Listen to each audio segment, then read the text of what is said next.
Olá! Agora a gente vai aprender um pouco mais sobre a área de inclusão digital no Sombra e Água Fresca. Por que ter uma área de inclusão digital num projeto social? Para isso eu vou pedir a ajuda dessa citação. O acesso cotidiano às redes, equipamentos e o domínio das habilidades relacionadas às tecnologias de informação e comunicação são cada vez mais requisitos indispensáveis à participação social, atividade econômica e fortalecimento da cidadania. Princípios fundamentais como justiça social, igualdade de oportunidades e a própria democracia passam a ser influenciados pelo acesso às tecnologias de informação e comunicação. Afinal, estas são o principal meio de adquirir, interpretar, expressar, produzir e organizar o conhecimento, colocando-o a serviço de interesses e necessidades. A gente sabe que a demanda do conhecimento de informática hoje em dia é muito grande no mercado de trabalho, independentemente da função. Um porteiro ele precisa ter um conhecimento básico de computação para acessar o prédio. Um caminhoneiro tem que saber acessar o computador de bordo, que os caminhões modernos hoje em dia vêm com eles. A exclusão digital é uma nova face da exclusão social e aumenta a desigualdade socioeconômica. Se por alguma razão o indivíduo não tem acesso às novas tecnologias, as desigualdades aumentam, porque a estratificação social e a aquisição de bens, ela se dá através da nossa capacidade de acessar e processar a informação. Portanto, a inclusão digital ela é uma preocupação de governos e de entidade civil. A promoção da inclusão digital significa promover o desenvolvimento humano, o desenvolvimento local e até do país. Mas o que é a inclusão digital? Inclusão digital é a democratização do acesso às tecnologias da informação, de forma a permitir a inserção de todos na sociedade da informação. Inclusão digital é também simplificar a sua rotina diária, maximizar o tempo e as suas potencialidades. O incluído digitalmente não é aquele que apenas utiliza essa nova linguagem, que é o mundo digital, para trocar e-mails, mas aquele que usufrui deste suporte para melhorar as suas condições de vida. Dessa forma, toda a sociedade pode ter acesso a informações disponíveis na internet e assim produzir e disseminar o conhecimento. A inclusão digital insere-se num movimento maior de inclusão social. Quando os computadores começaram a se popularizar, a grande preocupação era com o acesso ao equipamento, porque eram muito caros, nem todo mundo poderia adquiri-los. E, então, não sabia utilizá-los. Então, a inclusão digital falava muito do uso da ferramenta, ensinar como mexer no mouse, a como salvar o arquivo, a digitar, navegar na internet.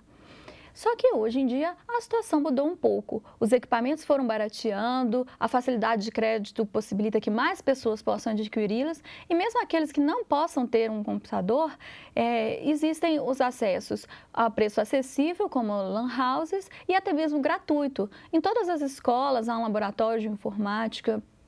Existem bibliotecas e outras entidades que fornecem o uso do computador e até mesmo da internet gratuitamente. Então mudou um pouco a visão da inclusão digital, não somente mais ensinar o uso da ferramenta, do computador, mas ensinar o seu uso crítico, o seu uso responsável, não só mandar e-mail, mas o que a gente deve fazer, como a gente deve se proteger, como mandar um e-mail, não somente ensinar a navegar na internet, mas quais são os cuidados que a gente deve ter ao utilizar as redes sociais.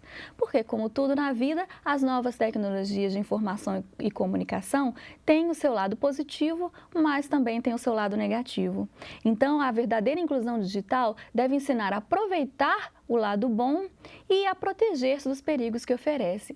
E dentre esse lado bom, temos as possibilidades de ações transformadoras. A verdadeira apropriação da tecnologia utiliza metodologias que vão além da mera reprodução de comandos, de discursos ou de conteúdos.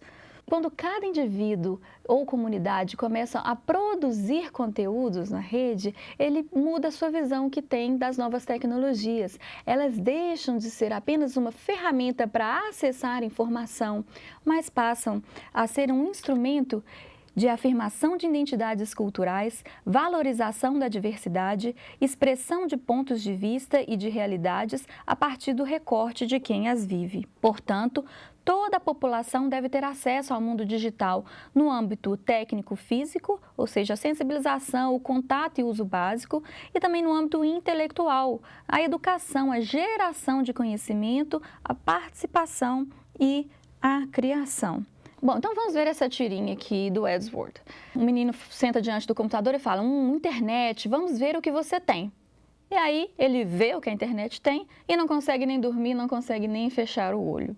Cada vez mais a gente tem notícias de crianças e adolescentes que se envolvem nos perigos da internet, como a pedofilia, o cyberbullying, que é aquela violência que geralmente ocorre no ambiente escolar, ele é potencializado na internet porque se faz a gozação com uma pessoa e ela é espalhada pela rede toda, né? Inclusive nós mesmos, adultos, que somos navegadores frequentes, a gente já se deparou alguma vez com pornografia, com spam, com vírus, né? E mesmo a gente adulta, a gente tem dificuldade às vezes de utilizar, por exemplo, as redes sociais.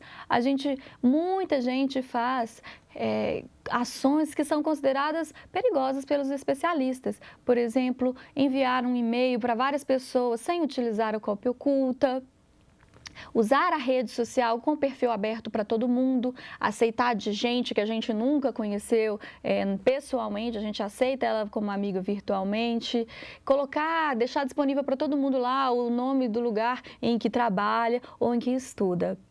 Bom, quando a gente cria um filho numa cidade grande, a gente não deixa ele simplesmente atravessar a rua ou sair de casa sozinho, não é? A gente vai dar indicações de qual caminho que ele deve seguir e vai dar orientações para que ele fique esperto, como por exemplo, não converse com estranhos, olhe para um lado e para o outro antes de atravessar a rua, só atravesse a rua quando o bonequinho do sinal estiver verde. No mundo virtual, esses perigos que são locais, eles se ampliam, porque o caminho da criança e do adolescente ali no mundo virtual, ele está exposto ao mundo inteiro, aos perigos do mundo todo, não só mais ali da localidade. Então, se a gente ensina, porque às vezes a criança ela ainda não está construída, né, esse sentido crítico, esse sentido de parar e pensar, opa, será que essa pessoa a quem ela está falando, ou será que há um perigo aqui? Então, quando os nossos filhos, as nossas crianças, os nossos adolescentes, eles estão navegando no mundo virtual, eles devem ter essa orientação também para um uso consciente, um uso inteligente das novas tecnologias. Como é a inclusão digital no Sombra e Água Fresca? O objetivo geral é capacitar crianças no domínio de conhecimentos e técnicas na área de informática, utilizando deste conhecimento como ferramenta nos processos de aprendizado, criação e desenvolvimento pessoal. Os objetivos específicos: usar a informática como ferramenta de apoio a programas de acompanhamento escolar, cidadania, cultura, expressão artística e educação cristã.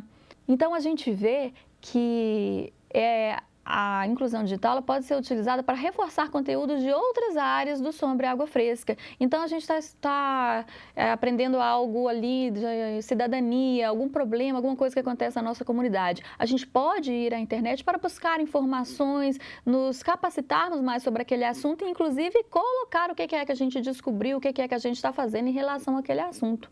Oferecer uma alternativa atual, eficiente e atraente de profissionalização e inserção no mercado de trabalho.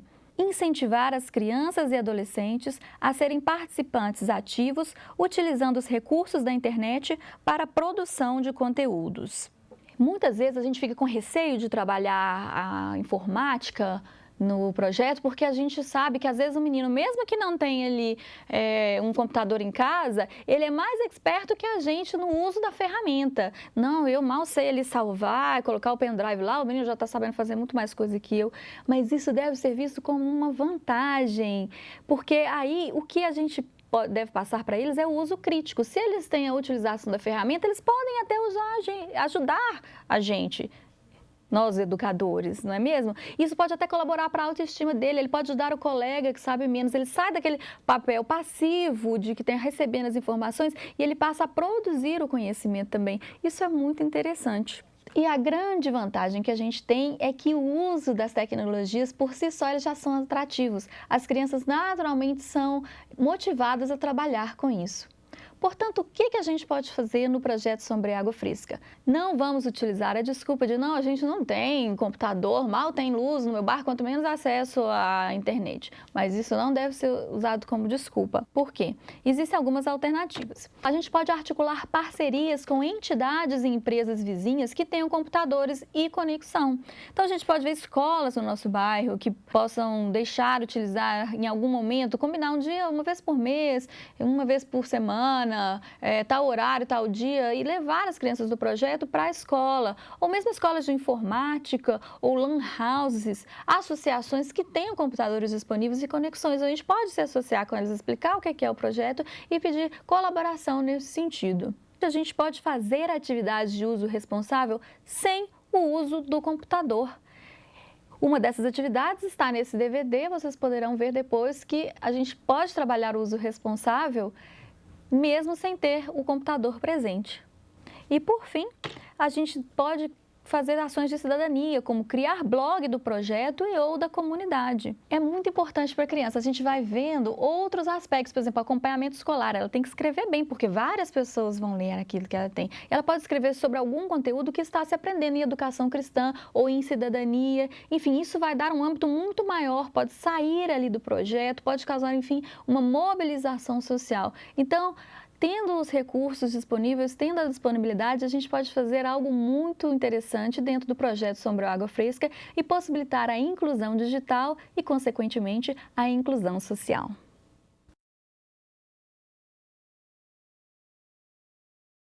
Agora a gente vai ver uma dinâmica que pode ser feita sobre o uso responsável da internet, mesmo sem o uso de computadores. Ela chama-se Internet, vantagens e desvantagens. Os objetivos são identificar as vantagens e as desvantagens da internet, aprender a usar conscientemente a internet, evitando os perigos. O tamanho do grupo pode ser até 30 participantes, é ideal que seja um grupo menor. Os recursos necessários serão quadros, giz ou flipchart ou qualquer material que se possa escrever. E é opcional o uso de computadores conectados à internet, ou seja, você pode utilizar ou, se não tiver, não tem problema. Se as crianças e adolescentes tiverem um conhecimento prévio, já tiverem navegado um pouco pela internet, elas são capazes de fazer essa dinâmica mesmo sem estar lá em frente ao computador, ok? Então, vamos lá. Bom dia, meninas! Bom dia. Tudo bom? Tudo. Então, vocês navegam na internet? Sim. Gostam? Sim. O que é legal da gente fazer na internet? Quais são as vantagens da internet? Os jogos. Jogar, então se divertir, não é mesmo? Muito Fazer bem. pesquisas. Fazer pesquisa escolar, né? Então a gente pode aprender através da internet, não é verdade? Ouvir música. Ouvir música, muito legal, né? Tá dentro de Redes divertir. sociais. Participar das redes sociais, até mesmo de outras comunidades, né? Blogs que tenham a ver, outras comunidades, não só as redes sociais. Tudo bem. As comunicações. Comunicação, o quê? Falar com a pessoa que está... Isso, falar com pessoas que estão longe, que estão distantes. Muito bem. Neste momento, o educador e a educadora ele vai estimulando para que as crianças e adolescentes lembrem-se do que elas podem fazer na internet e que são coisas boas, né? Então, dentre essas atividades, a gente deve se lembrar de algumas, como, por exemplo, aprendizagem, comunicação, fazer novas amizades, a economia de tempo e dinheiro ao poder realizar buscas virtuais, rapidez para fazer buscas, a diversão, né? Jogos, música, participação em comunidades e até cidadania. A gente pode participar de sites de organização cidadãs, pode fazer alguns serviços online, como pedir segunda via de documentos, marcar consultas do Serviço Público de Saúde, enfim, dependendo da comunidade em que se esteja. Ok. E quais são as desvantagens? Ou seja, quais são as coisas que acontecem quando a gente está navegando na internet e que não são muito boas, que a gente não gosta? O vírus. Vírus, então vamos falar do e-mail. Quando a gente está lá mandando e recebendo e-mail, a gente recebe vírus. O que mais que a gente recebe que a gente não gosta? Hacker. Ah, você está lembrando dos hackers, que são aquelas pessoas que invadem o nosso computador, às vezes até para roubar a informação, né? Se o papai ou a mamãe então acessam o banco, por exemplo, a conta pela internet, alguém rouba esses dados, pode roubar o dinheiro da conta, né? O que mais? As propagandas. Receber pelo e-mail a propaganda, ou a gente chama o spam, né? Aquele e-mail indesejado. O que mais? O que mais que a gente recebe por e-mail também? Que às vezes a gente... Pornografia. Pornografia. O que é a pornografia? Pornografia é aquele quando a gente vê foto, né, de alguém sem roupa, ou foto ou vídeo, né, sem roupa ou em posição sexual, não é isso? Que é aquela coisa que devia ser privada e que está lá na rede para todo mundo ver, né? O que mais? Quando a gente fica muito tempo no computador. Dores. Dor no corpo, vocês já sentiram? Mãozinha doendo, o ombro doendo. Se ficar muito tempo no computador pode causar problemas físicos, né?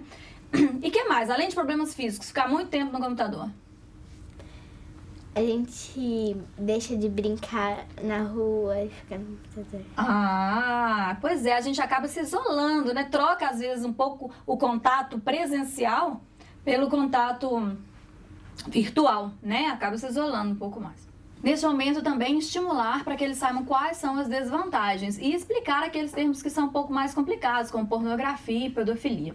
Dentre as desvantagens a gente vai destacar problemas físicos derivados de ficar muito tempo sentado diante do computador, menos contato social em virtude de passar muito tempo conectado, vírus, correntes de e-mail, spam, pornografia, pedofilia, incitamento a atitudes violentas ou racistas e violação da privacidade, como roubo de informações. E aí, nesse momento, depende da dinâmica que você tiver no grupo. Se eles tiverem acesso ao computador, eles devem pesquisar e pode organizar, cada um pesquisa sobre como que a gente pode se proteger dessas desvantagens, né? Então, ou pode organizar em grupo também, então um grupo vai pesquisar como a gente pode se proteger do spam, o outro como pode ser da pornografia, do roubo de informações, né?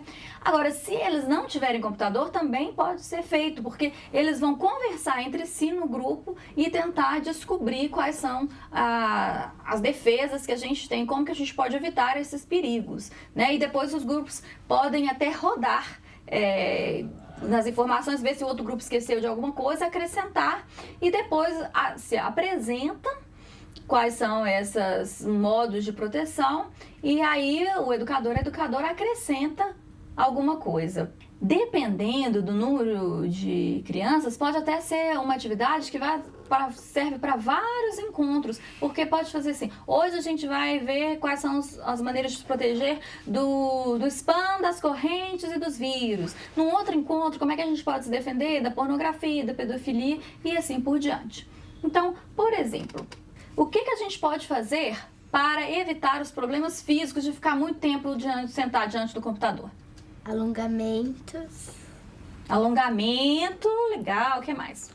Levantar um pouco. Levantar de vez em quando, né? O ideal é que a cada hora que a gente esteja sentado, a gente faça um intervalo de 5 ou 15 minutos. Além disso, a gente pode fazer alguma atividade física regularmente e não comer em frente ao computador. Como evitar vírus?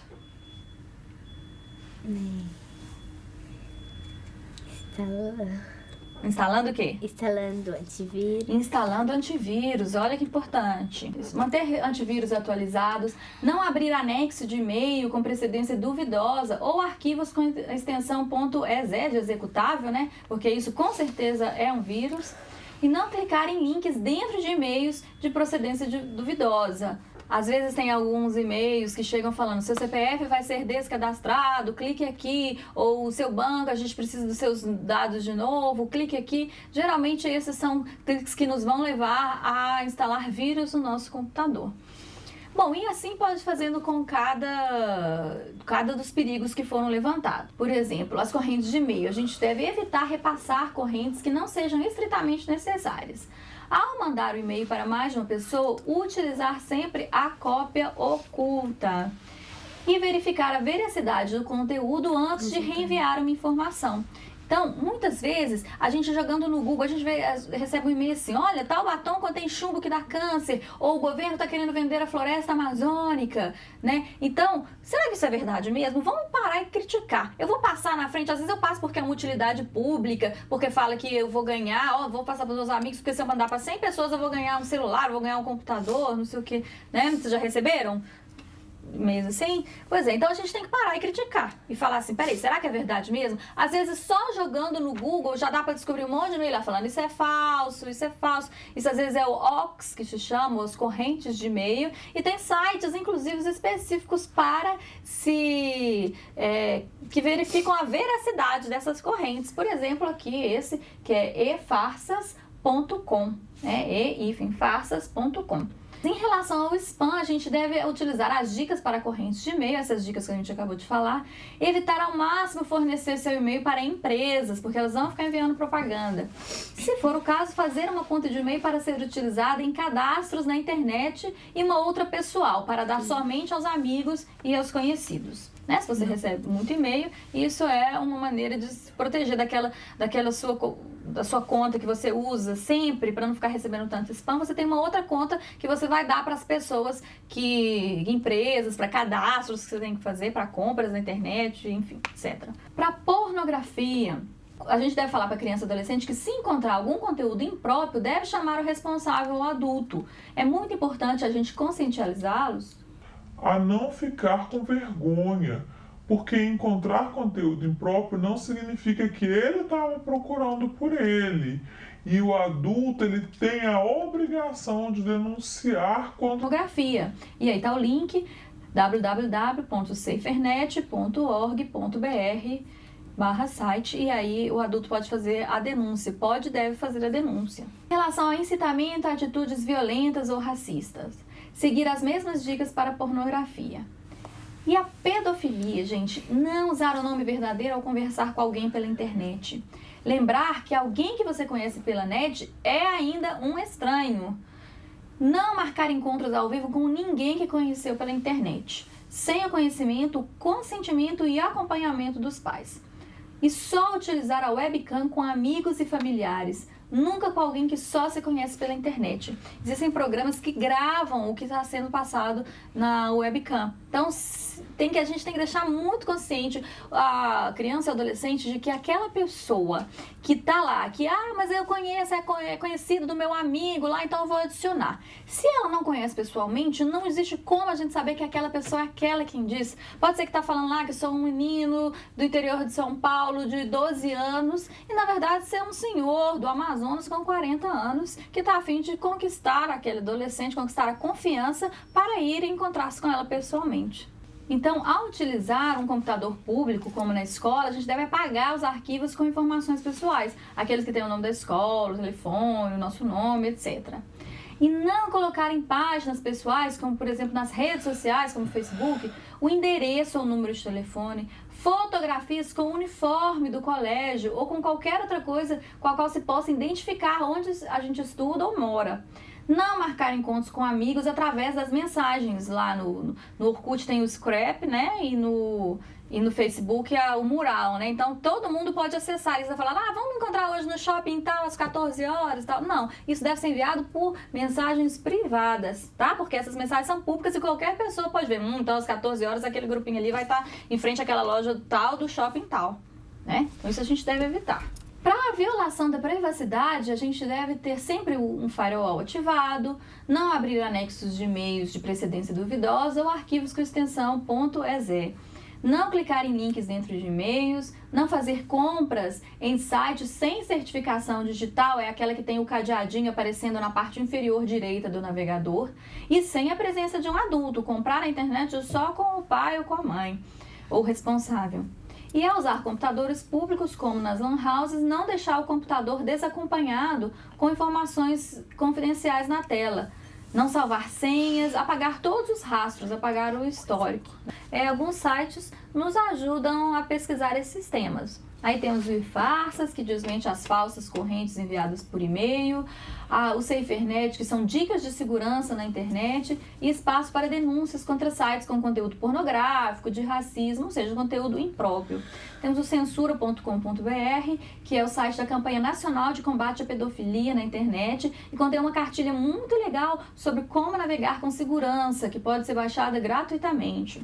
Temos também o site do Ministério Público Federal com espaço para denúncias, o navegueprotegido.org é outro também com dicas de segurança. A própria Microsoft tem uma central de segurança da internet e tem um site com orientações médicas sobre a postura correta diante do computador, informação também que se encontra muito no Google.